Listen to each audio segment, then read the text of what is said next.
दूर कहीं एक जंगल में लाडो चिड़िया खाने के लिए ढूंढ रही थी।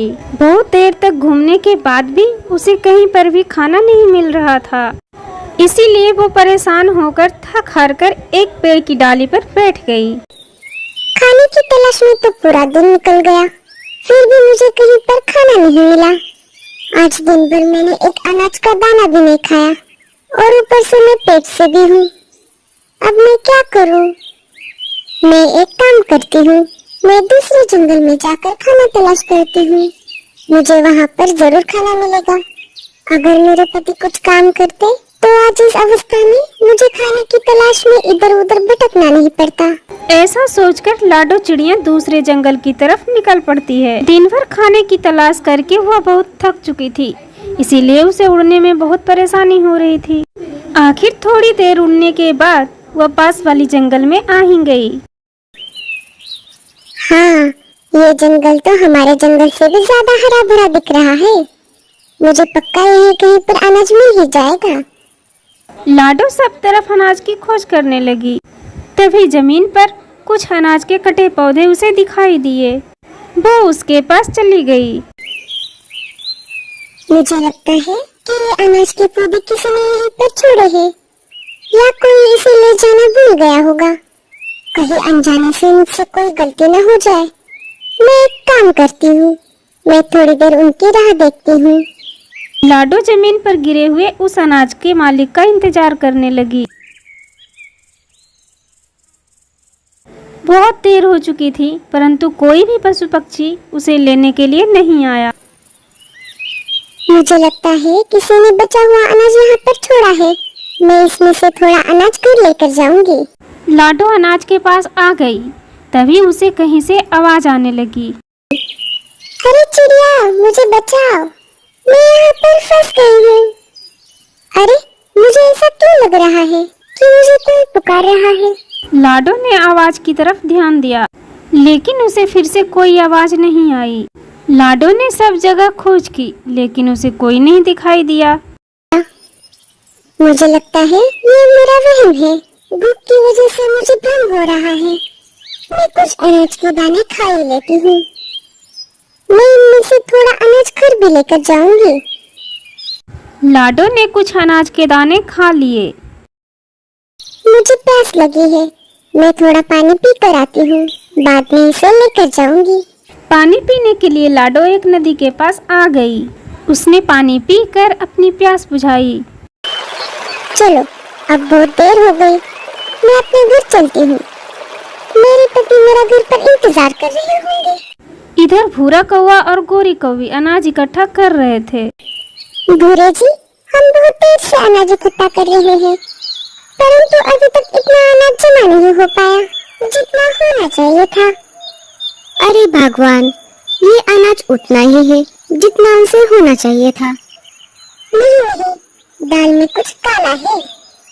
कोई है जो हमारा अनाज चोरी कर रहा है।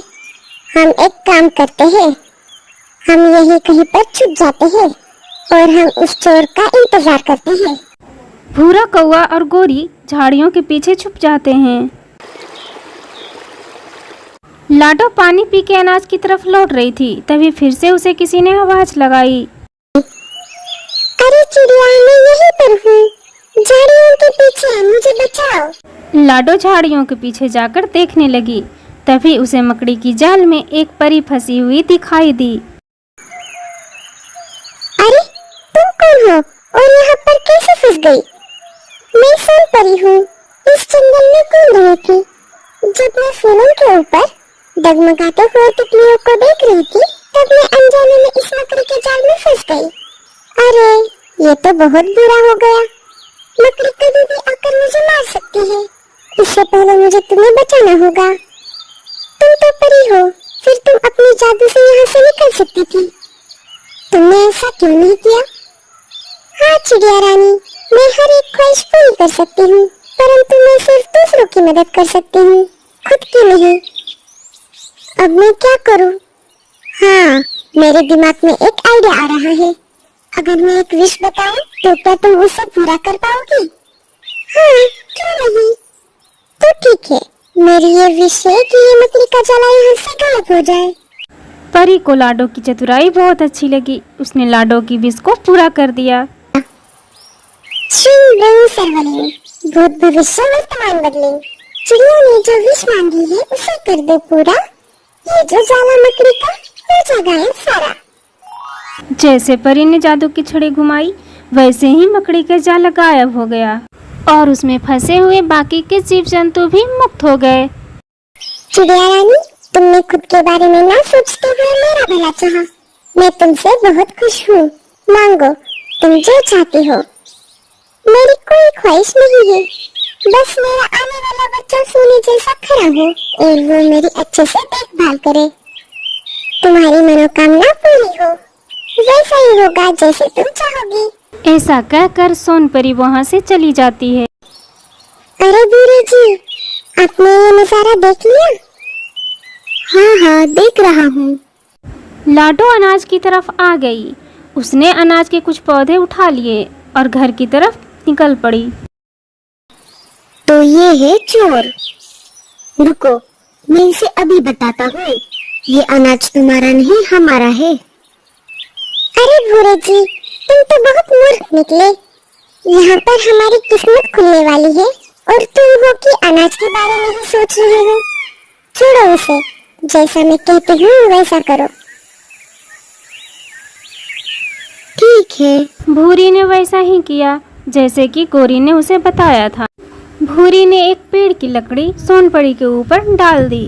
वैसे ही सोनपरी लकड़ी के नीचे आ गई। भूरा कौवा गोरी कौवे के पास आ गया। सोनपरी के पंख लकड़ी के नीचे आ गई थी, इसीलिए वो इधर उधर हिल नहीं पा रही थी।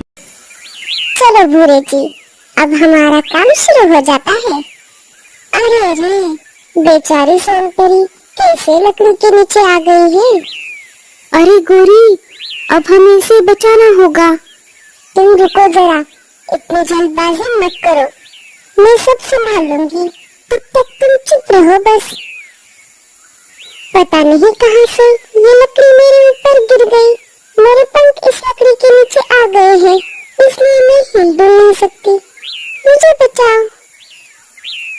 हाँ, बचाएंगे तुम्हें, पर इसके बदले हमें क्या मिलेगा?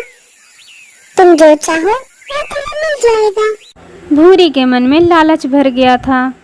गोरी और भूरे कौवे ने मिलकर परी के ऊपर से लकड़ी हटा दी। तुम दोनों का बहुत बहुत शुक्रिया। ठीक है, अब कर लो हमारी इच्छा पूरी। हाँ, बोलो तुम्हारी क्या मनोकामना है?